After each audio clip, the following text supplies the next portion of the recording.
I've always found solace in the quiet aisles of bookstores, the kind where time seems to have its own rhythm and stories leap from tattered pages.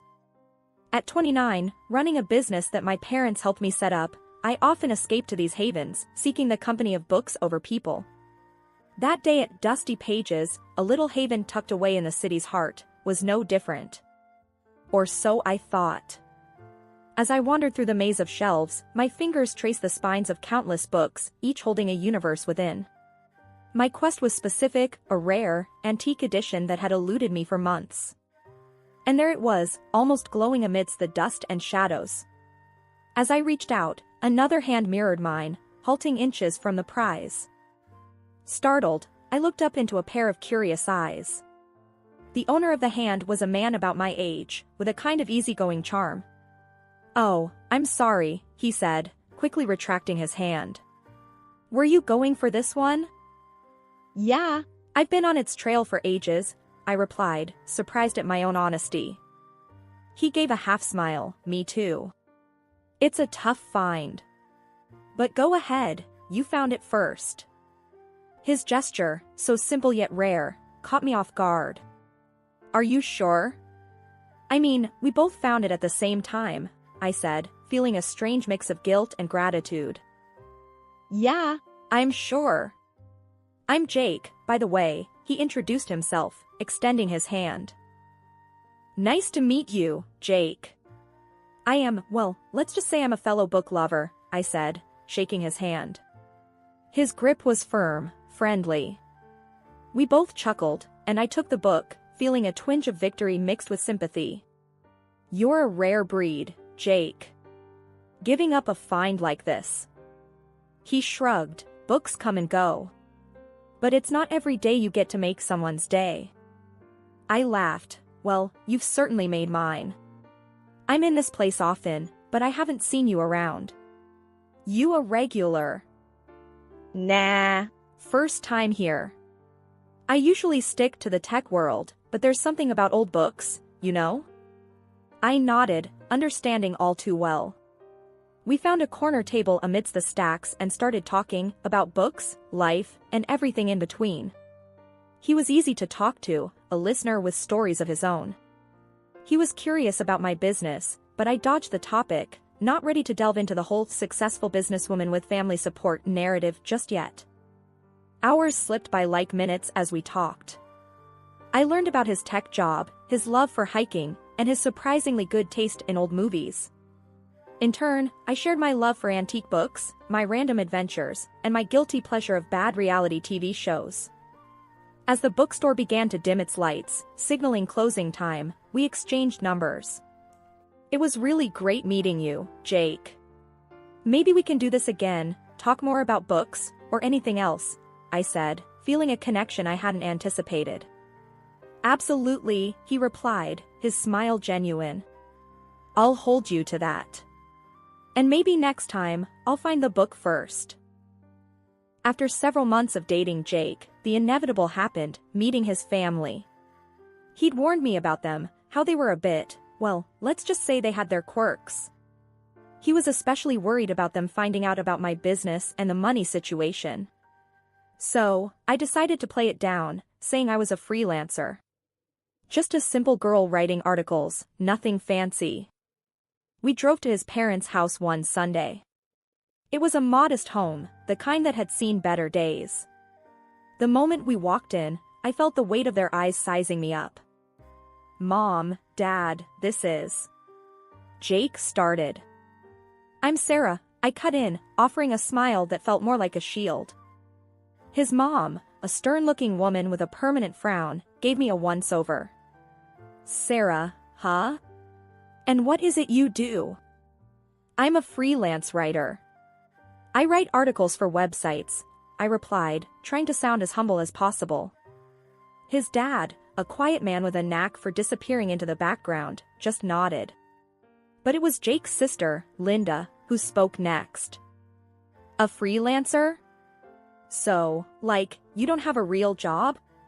Linda's voice dripped with a mix of curiosity and disdain. I felt Jake's hand tighten around mine, a silent plea for patience. "Well, it pays the bills. It's honest work," I said, keeping my tone light. Linda snorted. Sounds more like freeloading to me. Bet you're just waiting to latch onto Jake's income. Dinner was an awkward affair. His parents made small talk, asking Jake about his work, barely acknowledging my presence. Linda, on the other hand, was like a dog with a bone, dropping snide remarks every chance she got. So, Sarah, freelancing must be tough. Bet you don't get to go on fancy trips or buy nice things, Linda said, her eyes sharp. I forced a laugh. Oh, you know, I manage. I like simple things. Jake tried to change the subject, talking about a recent project he was working on. But Linda wouldn't let up. And what about kids? Planning on any? Or would that be too much for a freelancer to handle? She pressed on. I could feel Jake's frustration growing, mirroring my own. We haven't really thought that far ahead, he said, his voice tight. The rest of the evening passed in a blur of uncomfortable exchanges and forced smiles. Things started heating up after that awkward dinner with Jake's family. It wasn't long before his mom and sister, Linda, began dropping by our place uninvited. They'd come in, plop themselves on the couch, and make themselves right at home, often staying for hours. It was like they were marking their territory, reminding me that I was the outsider. One such afternoon, while Jake was at work, his mom and Linda showed up. As usual, they made a beeline for the kitchen, expecting to be fed. I had just made some sandwiches for myself, which they took as an invitation to lunch. So, Sarah, still freelancing? Linda asked, taking a bite of the sandwich I had made for myself. I nodded, trying to keep my cool. Yep, still at it. It's going well. And how much does that bring in, if you don't mind me asking? His mom chimed in, her eyes scanning my modest living room like she was calculating my worth. I shrugged, enough to get by. I don't really discuss my finances. Linda smirked, must be nice, living off Jake while pretending to work. I clenched my jaw, feeling my patience wearing thin. Actually, I pay my own bills. Jake and I keep our finances separate. Their prying continued, but I dodged their questions, keeping my answers vague. They seemed to take pleasure in trying to undermine me, questioning my lifestyle, my job, even my relationship with Jake. Then came the family dinner at Jake's mom's place. It was supposed to be a casual get-together, but it felt more like a trial by fire. We all sat around the dining table, the air thick with unspoken tensions. Linda, who had been oddly quiet, suddenly turned to Jake. So, brother, I was thinking, for my son's birthday, you could get him that gaming console he's been wanting. It's a bit pricey, but you can afford it, right? Jake, who had been picking at his food, looked up, surprised. Linda, you know I can't do that. Things are tight right now, what with the wedding and all. Linda's face turned sour. Oh, so now that you're married, you suddenly can't spare a dime for your nephew? Jake's frustration was evident. It's not about that, Linda. Sarah and I have our own expenses. I can't just splurge on expensive gifts. The argument escalated, with Linda accusing me of monopolizing Jake's finances and attention. You've changed, Jake. Ever since she came into your life, you've been stingy and distant. I could feel everyone's eyes on me, the unspoken blame hanging heavy in the air. Jake tried to defend me, but Linda wouldn't have it. She stormed out, leaving a trail of tension behind. After the blow-up at the family dinner, Jake and I decided we needed a break from all the drama. We planned a short trip to the mountains, a chance to clear our heads and get some breathing room. It was a peaceful, rejuvenating escape, just the two of us and nature. But the moment we returned, reality crashed back in, harder than ever. We barely had time to unpack when there was a furious knocking at our door. I opened it to find Linda, red-faced and fuming. "We need to talk," she said, pushing past me into the apartment. "What's going on, Linda? Why are you here?" I asked, closing the door. She whirled around, eyes blazing. "Don't play dumb, Sarah." I know what you're doing. You're bleeding Jake dry, using his money to go on fancy trips and buy expensive stuff. And now you're turning him against his own family. I was taken aback by her accusation. Linda, that's not true. We both pay for our expenses, and this trip was planned long ago. She wasn't listening, though. You think you're so clever, huh? Making him think he doesn't need us, that we're just after his money.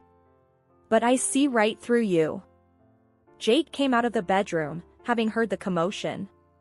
Linda, what the hell? You can't just barge in here and start accusing Sarah of nonsense.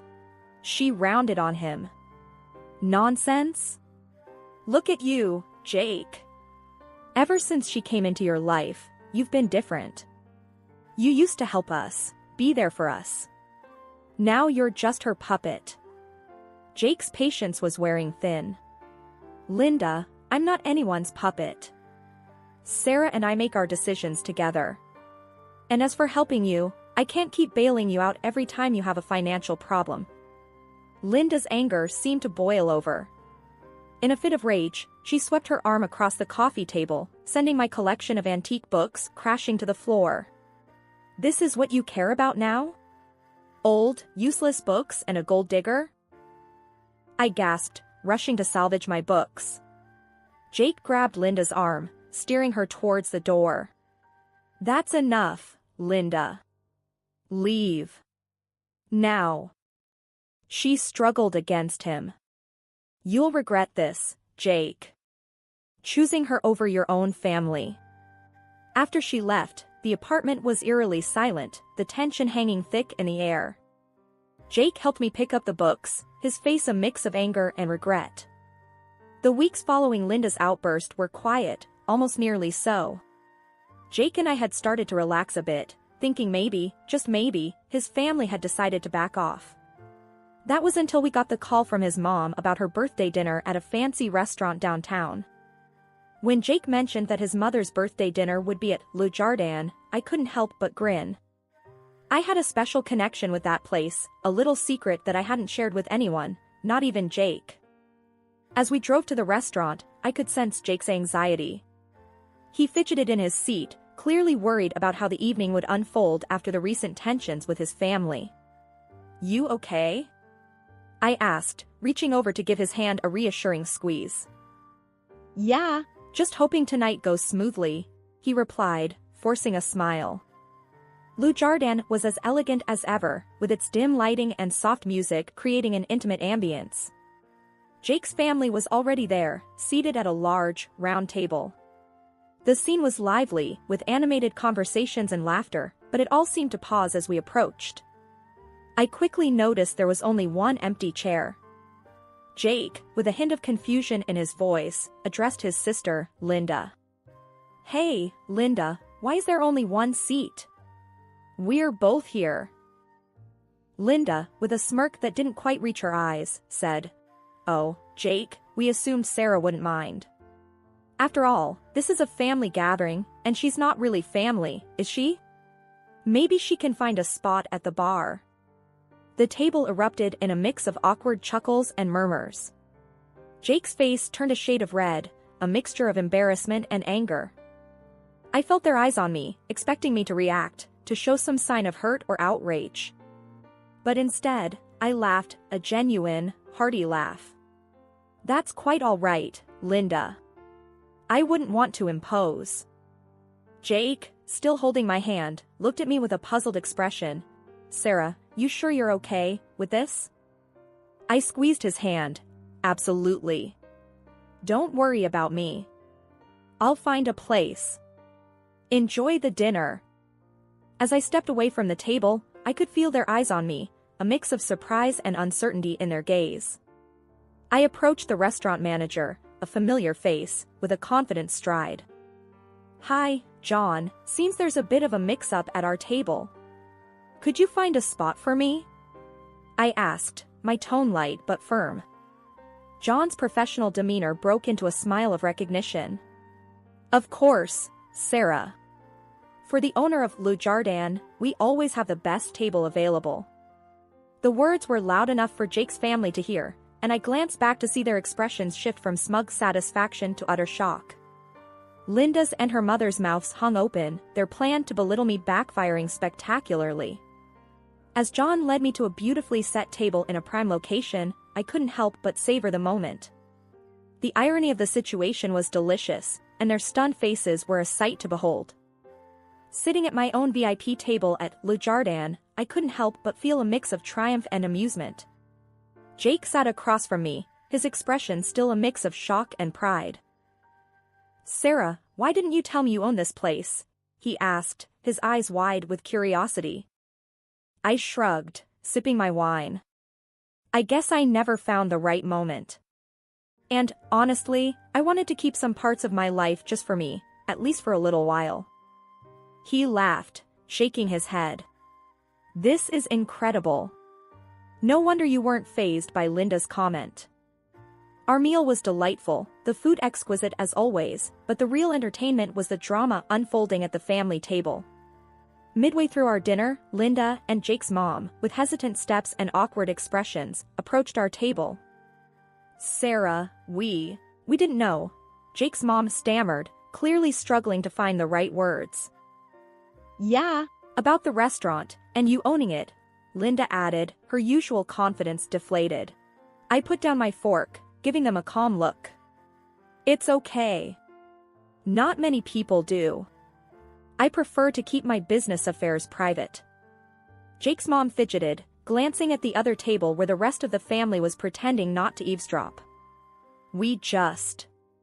I mean, about the bill tonight. We assumed you'd." I raised an eyebrow. "You assumed I'd pay because I own the place?" They both nodded, visibly uncomfortable. I could tell they were expecting me to bail them out of the awkward situation they had created for themselves. I leaned back in my chair, choosing my words carefully. "Well, as much as I'd love to treat everyone, I think it's important for us to stick to what was planned. It seems, someone said that I'm not a family member, right?" The look on their faces was a mix of surprise and embarrassment. Linda, usually so quick to speak, was at a loss for words. They returned to their table, their departure marked by a few curious glances from the other guests. Turning back to our meal, Jake let out a low whistle. "Well, that was something." I laughed, the tension from earlier completely diffused. "Just a typical dinner with your family, huh?" He nodded, his eyes still on his family's table. "You know, I'm starting to think these dinners are cursed." We finished our meal in peace, the atmosphere at our table starkly contrasting with the palpable tension at the family table. As we left the restaurant, I felt a sense of closure, like I had finally established my place in this complicated family dynamic. Their attempts to belittle me had backfired, and in revealing a part of my life I had kept private, I had gained an unexpected upper hand. The ride home from Le Jardin was filled with a mix of silence and soft music playing in the background. Jake seemed deep in thought, occasionally glancing at me as if he was about to say something but then deciding against it. Finally, as we pulled into our driveway, he spoke up. "Sarah, I'm really sorry about tonight. My family, they can be too much." I turned off the car's engine and looked at him. "Jake, it's not your fault. But we do need to talk about this." He sighed, running a hand through his hair. "Yeah, I know. What do you think we should do?" I took a moment before answering. "I think it's time we set some boundaries. Your family's behavior has been out of line, and tonight was it was too much." Jake nodded, his expression grave. "I agree. I just never expected things to get this bad. Linda and Mom, they've always been difficult, but this..." "It's not just about Linda and your mom," I interjected. "It's about respecting our relationship, our choices. They can't keep treating me, like this." Jake reached for my hand, squeezing it gently. "You're right. I'll talk to them. It's time they understand that they can't walk all over us." The following day, Jake made the call. I could hear bits and pieces of the conversation from the other room. His tone was firm, resolute. After he hung up, he came into the living room, looking somewhat relieved but also apprehensive. I did it. I told them we need space, that their behavior is unacceptable. They didn't take it well, but I think it's for the best.